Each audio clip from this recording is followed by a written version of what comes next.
Friends, welcome back to our channel. I hope आपकी teaching exams की जो preparation है वो अच्छे तरीके से चल रही होगी। तो चलिए फ्रेंड्स, स्टार्ट करते हैं हम आज का हमारा सेशन।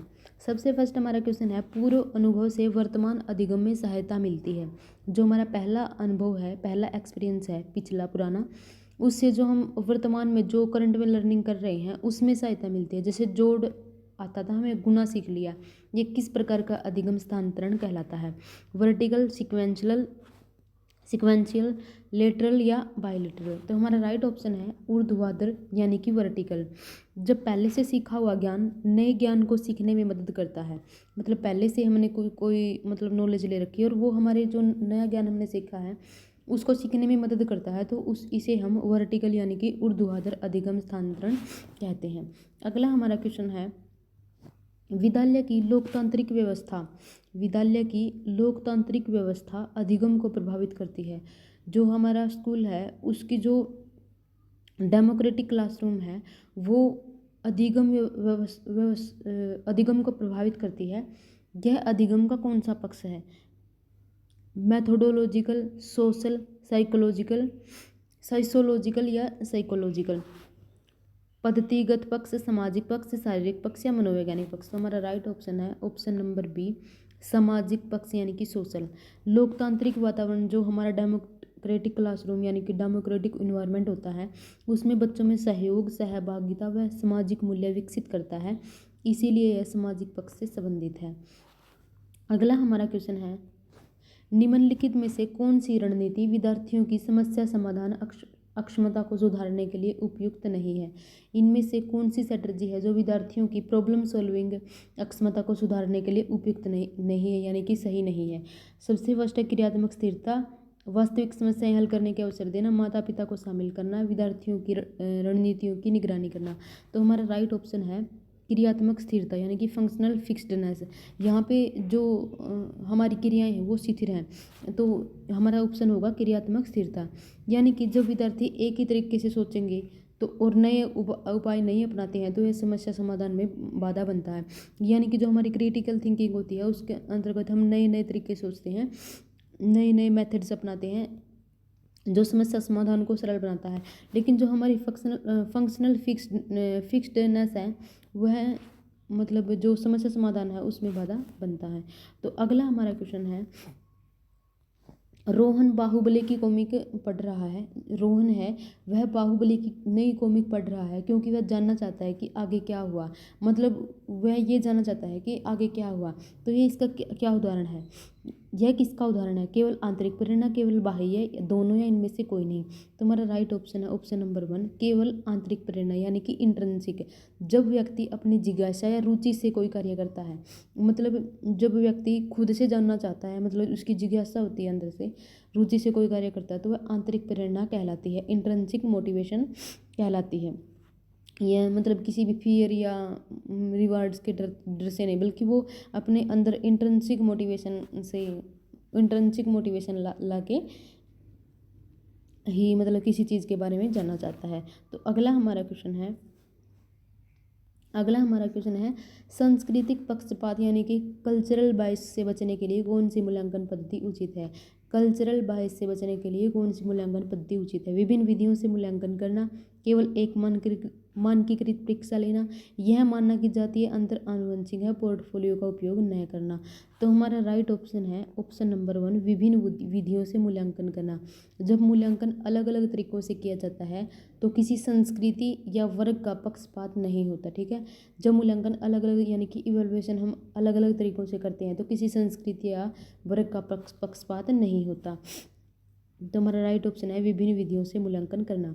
अगला हमारा क्वेश्चन है, कोहलबर्ग के अनुसार, जो कोहलबर्ग हैं उनके अनुसार नैतिक विकास यानी कि मोरल डेवलपमेंट का वह सत्र कौन सा है जिसमें नैतिक निर्णय बाहरी मानकों पर नहीं, जिसमें जो हमारे मोरल डिसीजंस हैं वो निर्णय बाहरी मानकों पर नहीं बल्कि व्यक्ति अपने सिद्धांतों पर आधारित होते हैं, मतलब व्यक्ति के अपने सिद्धांतों पर आधारित होते हैं। प्री कन्वेंशन लेवल में, सांप्रदायिक यानी कि कन्वेंशन लेवल में, या पश्चिम सांप्रदायिक यानी कि पोस्ट कन्वेंशन लेवल में।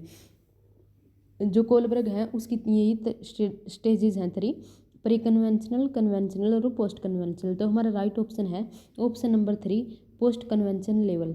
इसी सत्र में व्यक्ति सही और गलत का निर्णय अपने नैतिक मूल्यों, एथिकल प्रिंसिपल्स, मूल्यों के आधार पर करता है, न कि बाहरी दंड या पुरस्कार से। ठीक है फ्रेंड्स, तो हमारा राइट ऑप्शन है पश्चात सांप्रदायिक स्तर यानी कि पोस्ट कन्वेंशनल लेवल। अगला हमारा क्वेश्चन है एक बच्चे का आहार न्यूट्रिशन उसकी लंबाई और समस्या हल करने की अक्षमता को प्रभावित करता है, यानी कि उसकी हाइट और उसकी जो समस्या है उसको हल करने की अक्षमता को प्रभावित करता है। यह विकास मुख्य रूप से किससे प्रभावित होता है? आनुवंशिकता, इन्वायरमेंट, अर्ली एक्सपीरियंस या कंटिन्यूटी। तो हमारा राइट ऑप्शन है इन्वायरमेंट। ठीक है friends, option number 2 environment. Hindi मतलब जो हिंदी में समझते हैं इसको, भोजन, स्वास्थ्य, शिक्षा आदि बाह्य कारक बच्चे के विकास को प्रभावित करते हैं। भोजन, स्वास्थ्य, शिक्षा आदि सभी बाह्य कारक बच्चे के विकास को प्रभावित करते हैं। ये पर्यावरण के अंतर्गत आते हैं, यानी ये इन्वायरमेंट के अंतर्गत आते हैं। यानी कि एक बच्चे का आहार उसकी लंबाई और समस्या हल करने की क्षमता प्रभावित करता है। यह विकास मुख्य रूप से इन्वायरमेंट से प्रभावित होता है। अगला हमारा क्वेश्चन है कौन सी शिक्षण रणनीति विद्यार्थियों की आलोचनात्मक चिंतन यानी कि क्रिटिकल थिंकिंग अक्षमता को विकसित करने में सबसे सहायक है? ठीक है, बहुविकल्पीय प्रश्न देना, ऐतिहासिक तिथियों की टाइमलाइन बनवाना, पाठ्य पुस्तकों के तथ्यों को याद करवाना या विद्यार्थियों को ऐसे कथनों पर विचार करने को कहना जिस पर उन्हें सहमति या असहमति प्रकट करनी हो। हमारा राइट ऑप्शन है ऑप्शन नंबर 4 यानी कि विद्यार्थियों को ऐसे कथनों पर विचार करने को कहना जिन पर उन्हें सहमति या असहमति प्रकट करनी हो, यानी कि विवादित कथनों पर चर्चा करवाना। जब छात्रों को तर्क प्रस्तुत करने, विचार करने और पक्ष विपक्ष में बोलने का अवसर मिलता है तो उनकी जो क्रिटिकल थिंकिंग है वह विकसित होती है। अगला हमारा क्वेश्चन है एरिक्सन के अनुसार किशोर अवस्था में व्यक्ति किस अवस्था का अनुभव करता है? एरिक्सन है उसके अनुसार किशोर अवस्था में किस अवस्था का अनुभव करता है? Identity crisis, identity achievement, identity moratorium, identity foreclosure. तो हमारा राइट ऑप्शन है फ्रेंड्स ऑप्शन नंबर 1 पहचान संकट यानी कि आइडेंटिटी क्राइसिस। जो किशोर है वो मतलब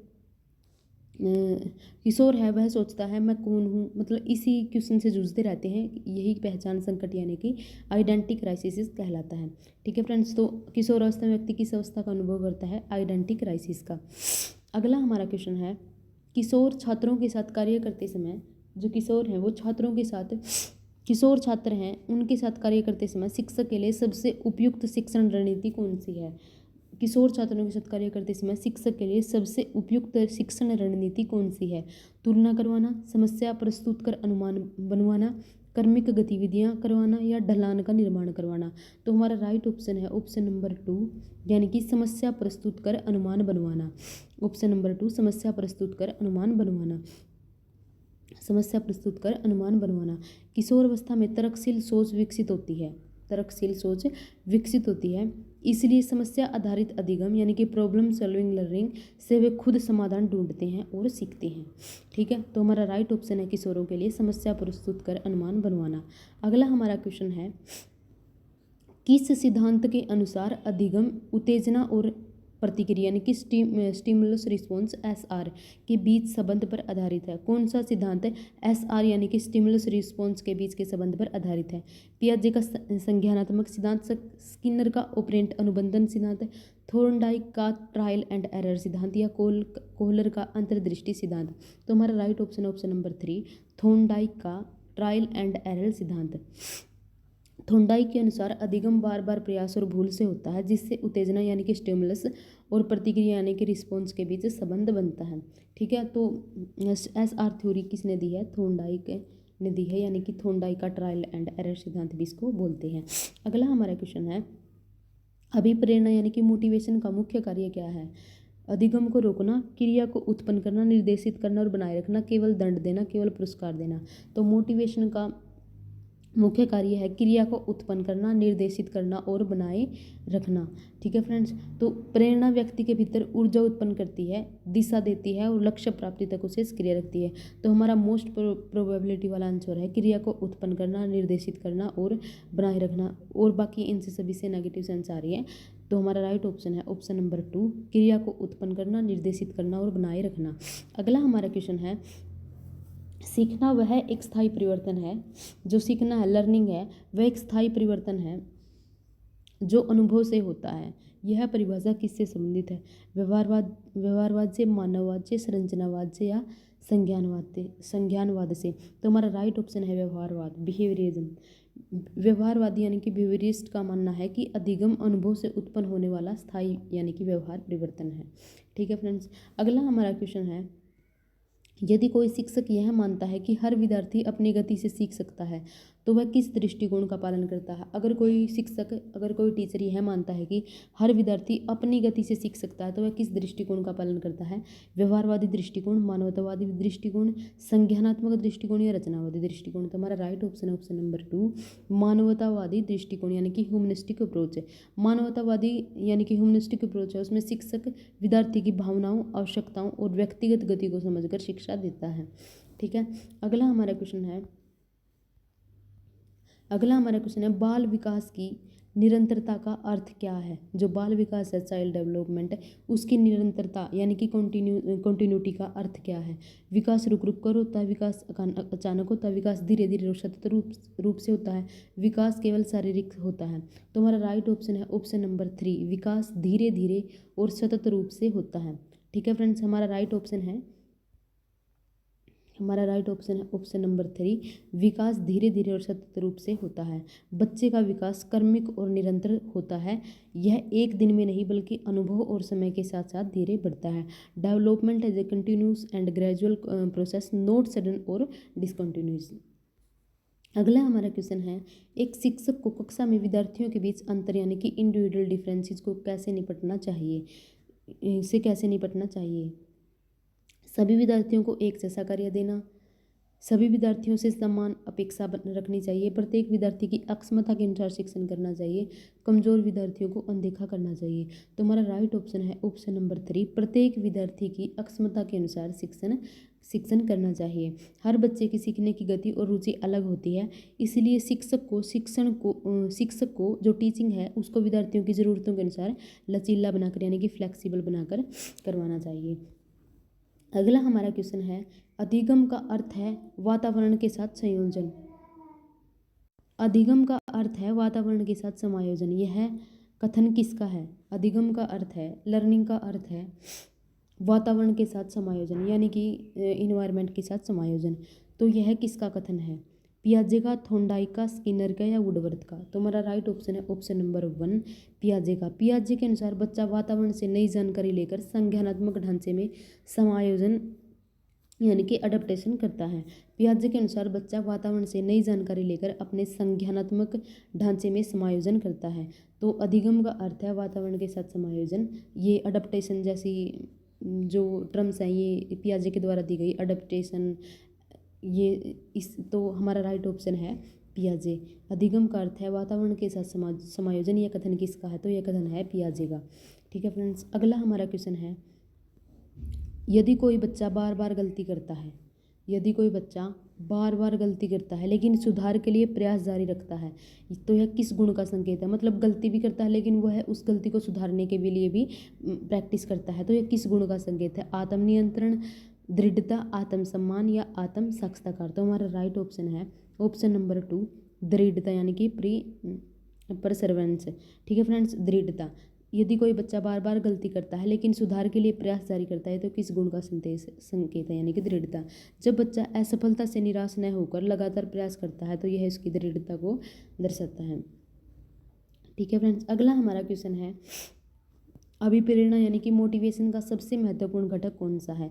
अनुशासन, लक्ष्य यानी कि गोल, पुरस्कार या नियंत्रण? तो हमारा राइट ऑप्शन है लक्ष्य। प्रेरणा तभी प्रभावित होती है जब उसके पीछे कोई स्पष्ट लक्ष्य या उद्देश्य होता है। तो मोटिवेशन का सबसे महत्वपूर्ण घटक है लक्ष्य, गोल।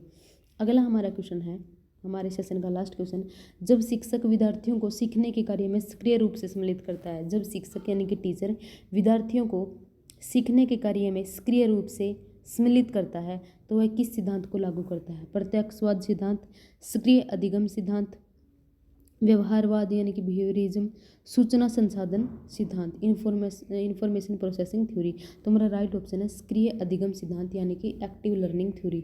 जब विद्यार्थी स्वयं गतिविधियों में भाग लेते हैं यानी कि प्रयोग करते हैं और चर्चा करते हैं तो सीखना गहरा होता है, यह सक्रिय अधिगम कहलाता है। ठीक है फ्रेंड्स, तो आज का हमारा सेशन हम यहीं पे ख़त्म करते हैं फ्रेंड्स। अगर आप भी किसी टीचिंग एग्जाम से रिलेटेड प्रिपरेशन कर रहे हैं तो आपको टीचिंग एग्जाम से रिलेटेड सभी PYQ हमारे चैनल पर मिल जाएंगे। तो फ्रेंड्स चैनल को सब्सक्राइब जरूर कर लीजिएगा। मिलते हैं अगले वीडियो में अगले PYQs के साथ।